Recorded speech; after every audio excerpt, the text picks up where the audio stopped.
knitwear designer from Helsinki, Finland.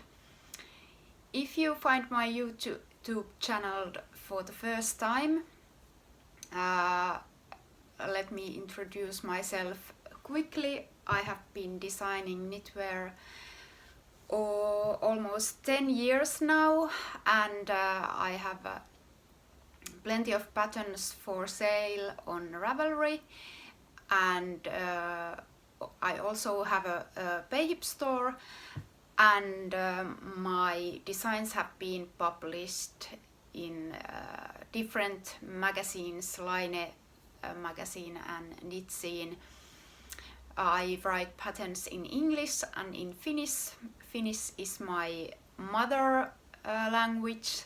I live in Helsinki, Finland, so I will try to podcast also in English. I have been podcasting now, I think, 1 year. My channel turns 1 year soon enough, and I'm usually telling about my designs, what I have been designing, what are my new patterns and new publications. But today I am going to talk about my designing process. I have been signed a book deal with Line magazine, and I have been I have already started to make the book, but I'm still going to make these podcasts about making the book and about what is happening in my designing life. In this week's episode, I'm going to talk about my designing process. This is something that I have been trying to do or planning to do many weeks now. In the last episode, I talked about a little bit about the financial stuff of designing business and about pattern prices, and in that video I also referred to some stages of my designing process. But in this episode I am going to talk you through what is happening when I design, for example, a sweater like this that I'm wearing now. The sweater that I'm wearing now is a pattern called Lisboa Soft. I knit this approximately 2 years ago, I think, if I recall it right. I was visiting Lisbon, Portugal, with my husband. We spent weekend there, which seems kind of absurd nowadays that it's coronavirus time and we can't go anywhere. But this was my travel knitting, and I had this knitting with me over the weekend. But I will talk you through the stages of my designing process, and this is my designing process. I'm kind of self-taught knitwear designer or knitting designer. I haven't had or gone any schools of handicraft or designing. This is something that I have been taught to myself, and I have knit a lot. I already knit when I was a child. My grandmother designed knitwear by herself, but when I started to design knitwear, she had already Alzheimer's disease, so I couldn't discuss with her about designing. But so everything that I've ever kind of learned about knitting or designing is something that I have self-learned by doing or by studying by myself. And Yeah, my grandmother taught me to knit before it was taught to us in school in Finland. In Finland, they taught us to knit in the elementary school, so it's kind of mandatory to learn to knit in Finland. However, I think that nowadays in schools it's kind of, it's not mandatory, but you can choose what to do when you are knitting. At least my boys, they learned to loom knitting, and I have taught one of my boys to knit. I tried to teach the other one of my boys to knit too, but it was kind of hopeless, and probably he was too young to learn it by then.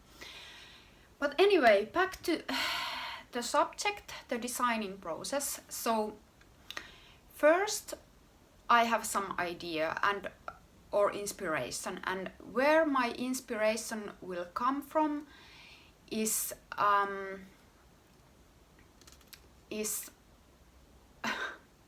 everywhere. It's difficult to kind of name one source of inspiration, or name one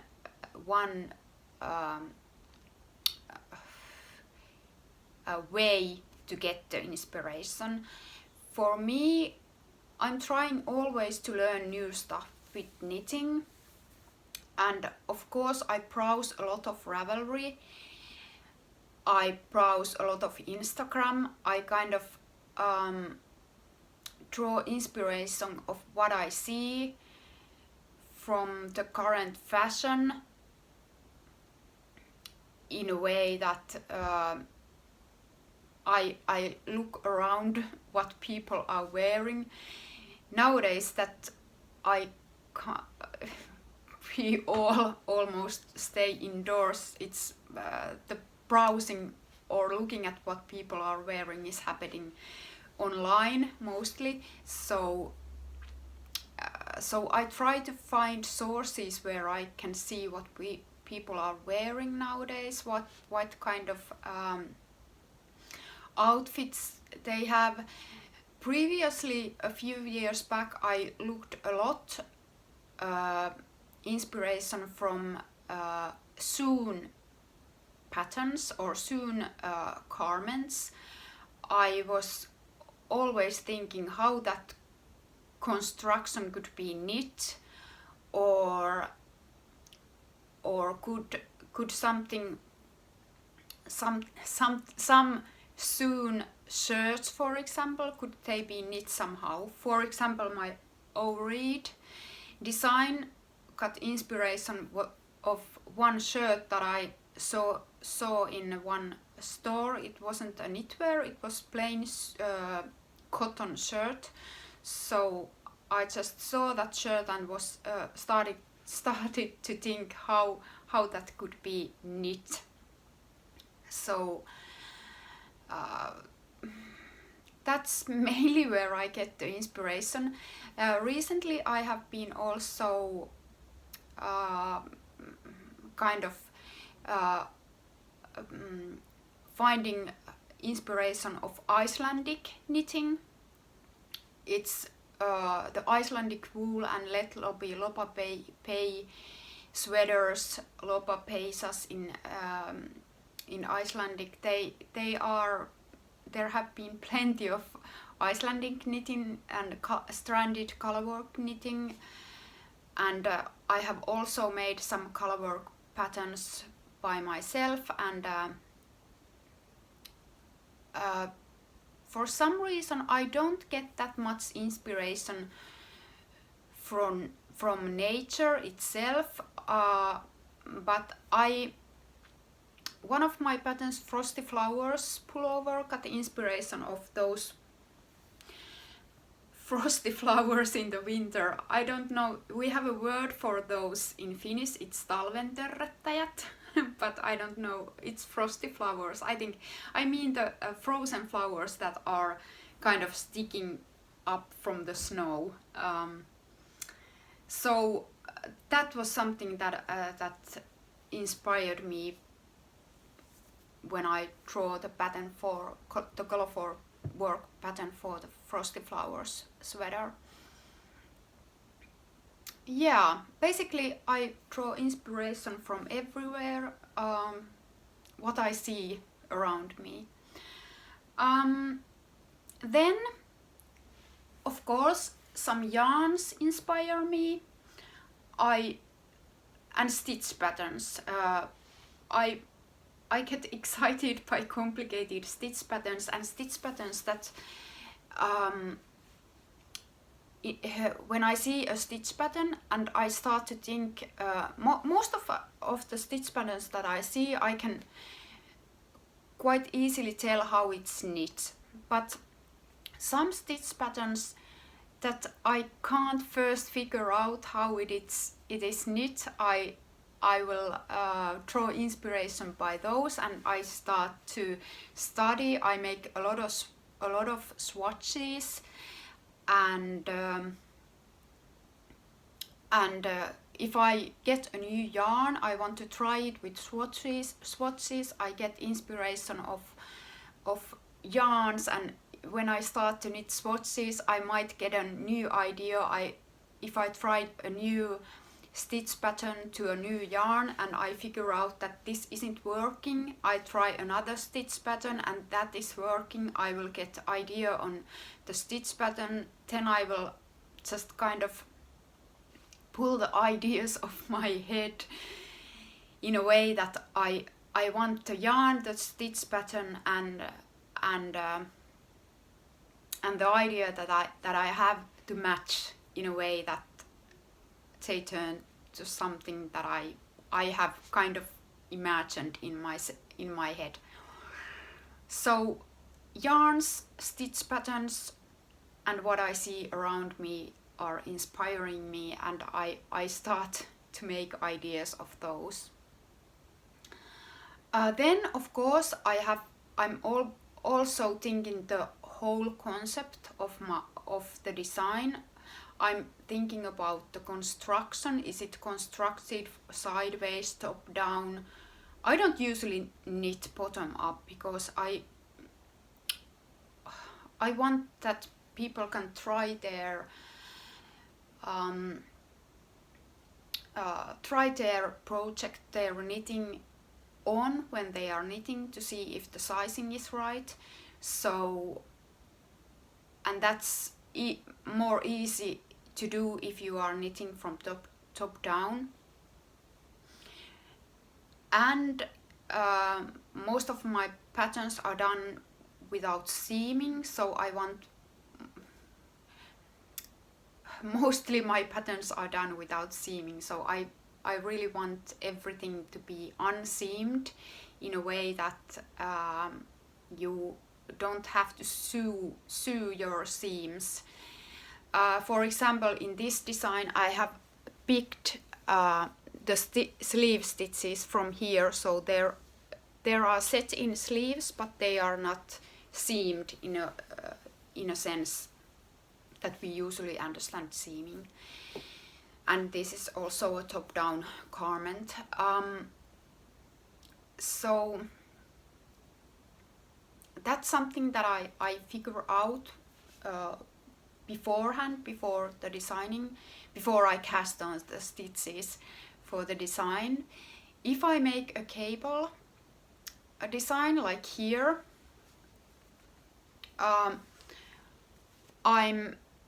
I'm thinking about the cable patterns that I want to choose. I'm swatching the cable patterns and I'm usually swatching them side by side to see how it looks, because sometimes I can imagine how they look when they are side by side, but sometimes it's better to see how they look by knitting. And that's what I do before I decide what to do. Then for the complete concept of the design that I'm thinking about, I have to think the yes, the overall construction, but also where I put the stitch patterns if I make some texture pattern. And for example, if you are doing a top-down raglan sleeve pullover where you have very simple increases only to get your sleeves and it's all stockinette stitch and everything, that's quite easy to design in a way that you don't have to think that much. Well, of course you have to think about the grading, but you don't have to think about the difficulties of placing the stitch patterns in your design. But now that I'm wearing this garment, I could take it off so you will see the back side of it and understand more easily what I'm trying to say. So here is the back side of the cardigan, and as you can see there are a lot of different panels of cables, and before I cast on, I want to make sure that the cables fit to my design in every size that I'm thinking about. So that means that I usually grade the design or the sizes before I cast on my own sample. And by grading I mean the process of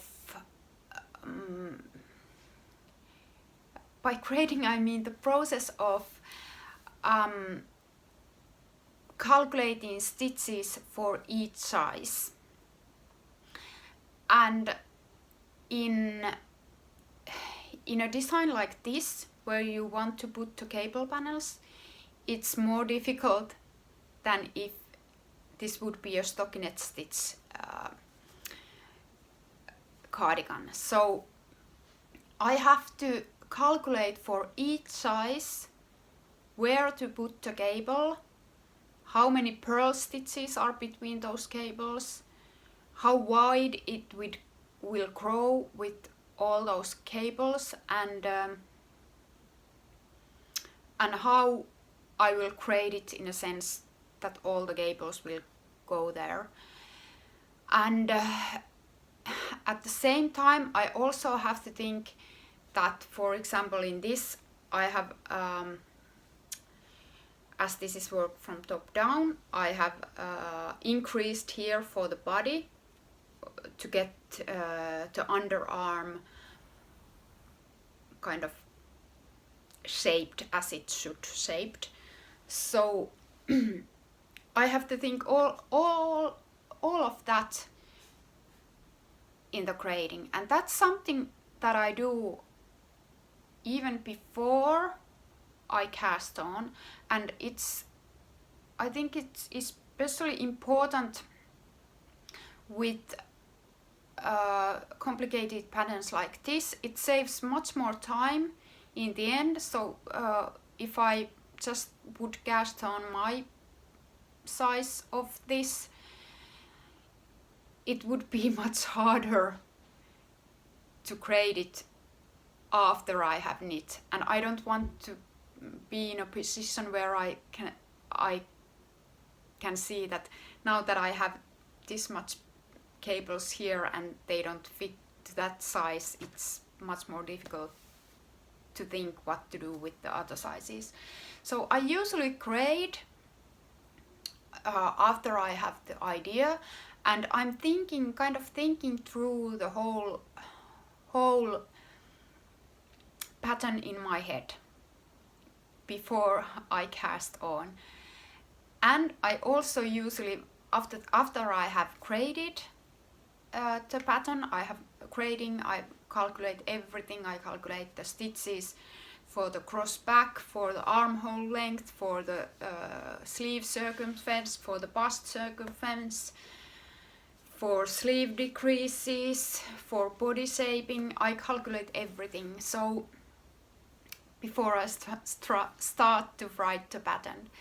And after I have graded, I will start to write the pattern, and I will write the complete pattern before I cast on. Usually, mainly.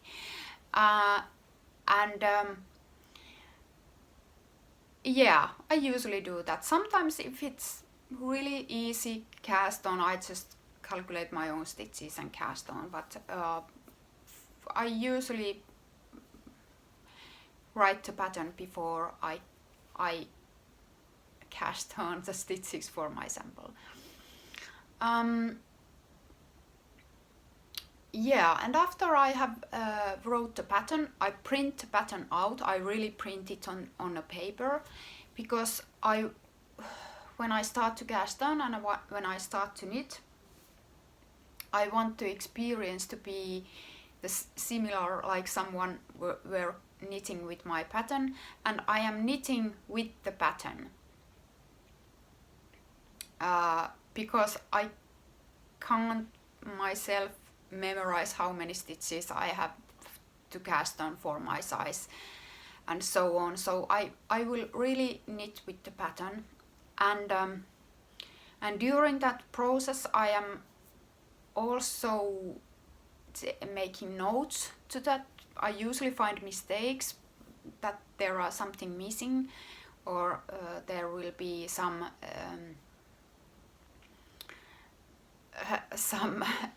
difficulties with the stitches. For example, today when I was knitting this design that I wrote the pattern a few days ago, I noticed while knitting it that I have written the number of stitches that I should cast on underarm when I join for the body wrongly, and I had the right numbers in my grading sheet, but then I had written only the number for one side, for example the front side for the pattern. So when I was trying to continue with the stitch pattern that I have, it was impossible, and I started to think, and then I found my mistake and could correct it. So that's why I think that it's important for me to knit with the pattern when I do my knitting. Yes, after that, when I have knit my sample, I block it, and by blocking I mean that I soak it in lukewarm water for 20 minutes, and then I just squeeze the excess water in a towel, and then I place it to dry on a flat surface. I have a woolen mat where I dry all my sweaters on. If it is a shawl, I use shawl pins, blocking wires to block the shawl, or pins or something like that. I usually block my shawls boldly and stretch them a bit to get to have them grow larger. After I have blocked the sweater, and during the blocking I'm also making sure that the sweater, when I'm placing it on a flat surface, I also measure that the bust, the sleeves and everything are aligning the measures that I did when I graded the sweater. The wool, when it's wet, it's kind of stretchy, so I want to make sure that it's right sized when it's drying. After that I will wait, and usually I will also finish some pattern writing, and by finishing my pattern writing at that stage, I mean that I correct the mistakes that I have in my paper print to my file that I have from the pattern, and after that I will send the pattern. I will, yes, after the my sample has dried, I will take some photos and or organize photo shoot, which means that I take my photographer and we will photo shoot the sample. And that usually happens in my life at the moment in some time lapse after the design has been finished. So I usually have to take my own crappy bad photos for test knitting and for tech editor, because I don't usually get photo shooting organized before I should put the send the pattern for the tech editor. And I usually use tech editor, at least for the complicated patterns. I use tech editor. Now that I have recently designed some socks, I have sent sock patterns to my tech editor because I'm not that used to write sock patterns since I haven't done that so much. Yeah, and after I have got the pattern from the tech editor, I do the final edits. Usually there are all kind of stuff that my tech editor finds from the pattern. They could be English mistakes and language mistakes, but sometimes there are also stitch number issues that have to be solved. That's more rarely, but it happens sometimes. For example, if I have my grading sheet okay, I have probably had some typos when writing those in my pattern template, so that sometimes happens that there are stitch mistakes. And sometimes it happens also that the stitch mistakes go to the test knitters, and my tech editor hadn't noticed them, and they will the test knitters will at least notice the stitch number mistakes, but that's rare nowadays. Yeah, then after that I will send the pattern to my test knitters. I usually organize my test knits on my Ravelry group. It's the best place for me nowadays to organize the test knits. And yeah, I have really pretty large number of test knitters that I year burn when I have something to test knit. And I usually get test knitters pretty well. Sometimes some larger sizes that I want to test knit, there aren't any test knitters available, but I still nowadays try to grade on till the size 5XL, because I want all my patterns to be size inclusive and for all. And I have on my to-do list some old patterns that I should grade more larger sizes, for example this, and that will happen sometime this year, but since I have the book project now with me, I can't promise how soon I will do that. I usually give some 6 to 8 weeks for test knitters to complete their sweaters. For shawls and socks it's a shorter time, or for hats, but it's usually from 6 to 8 weeks. And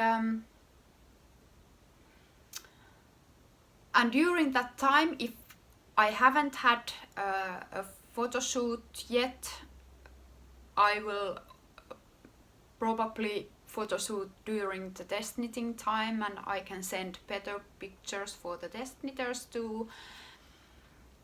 But at least I have the photos ready with me when I'm publishing the pattern.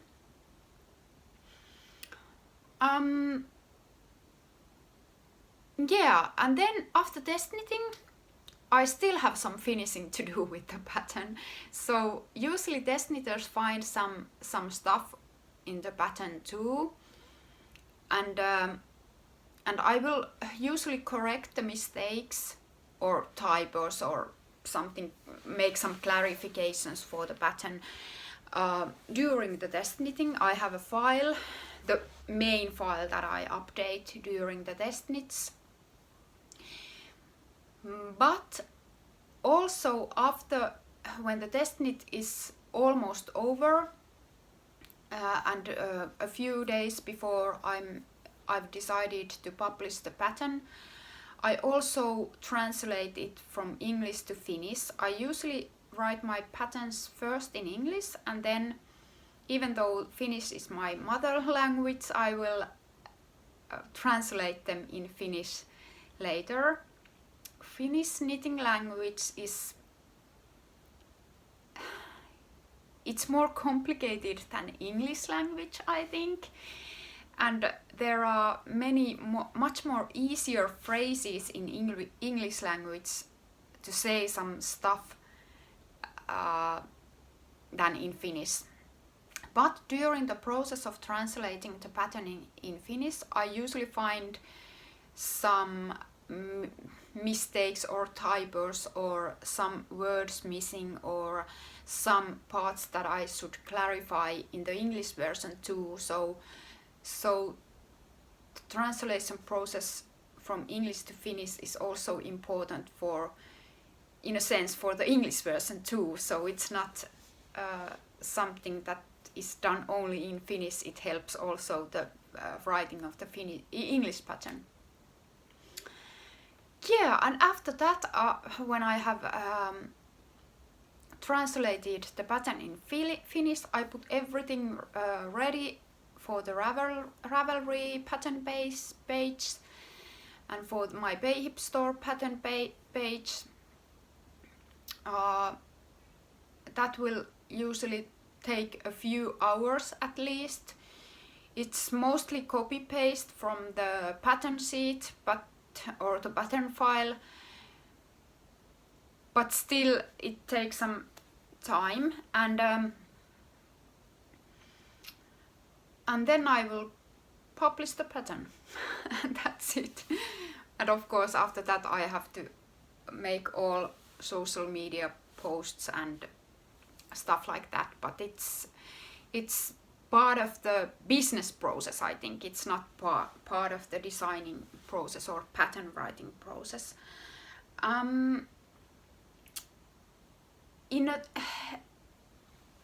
As we speak about time and how much time this all will take, it takes a lot of time. When I had my day job, I published about 12 patterns in a year. It means one pattern in a month, and I usually wrote the patterns during the weekends and during the nights, and it was pretty hard since I have a large family.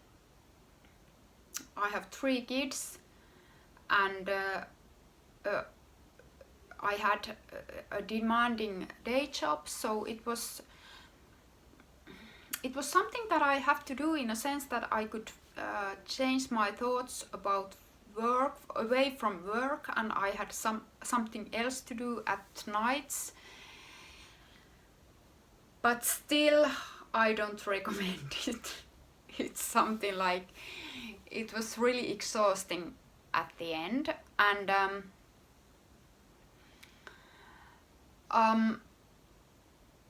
and I usually also did the pattern writing in bits and pieces. I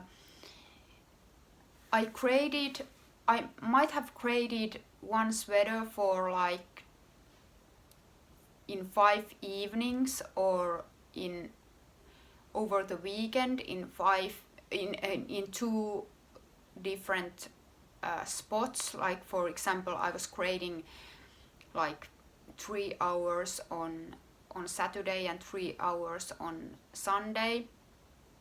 If you are creating, or if I were creating a complicated cable pullover, a cardigan or pullover like this, it would take hours and hours to create a sweater like this, because I'm thinking everything through before I knit, so I have to think everything over.